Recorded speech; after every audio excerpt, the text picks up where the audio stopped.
Bob Gino is the founder and chief strategist at Path Trading. He joins me from the Chicago Mug.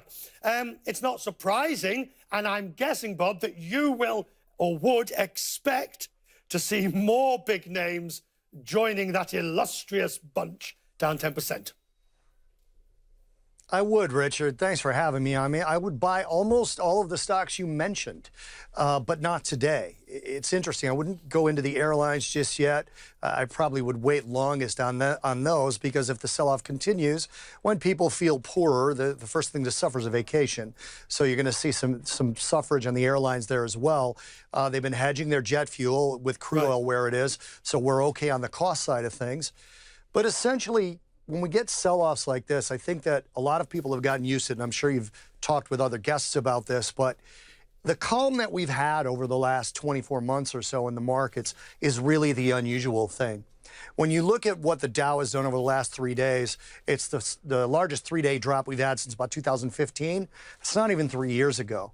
The record without a 3% fall in the Dow, or in the S&P rather, that just fell, was 400 days. That's not a lot.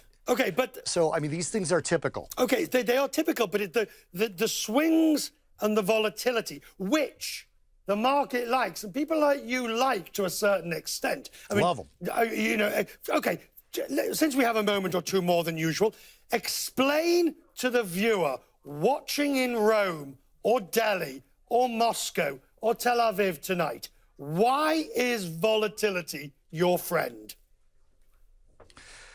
Essentially, when you look, we talk about the stock market in the U.S. from 2009 to now was basically a straight line up.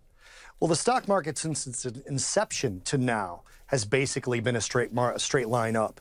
If you go to a sophisticated hedge fund investor and you say, I have an investment for you that returns 7 to 8% a year, but every 10 years or so it goes down 50%, they tell you you're nuts. But that's the stock market.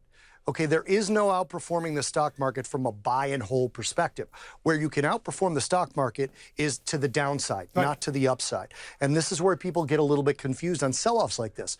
This is not unusual. So, they're going to sell off overnight overseas. They're going to, but they're going to recover as well. The fundamentals globally are really strong, Richard. So briefly, what does it take to break this cycle if it can be broken?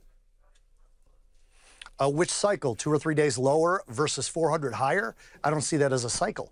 Good point. I mean, to me, again, we essentially have the S&P 500, 50% of the companies have reported, 75% beat on earnings, and 80% beat on EPS, 75% on revenue, 13% blended earnings growth rate, highest PMI in the EU in the last 11 years. All right. Things are really, really good.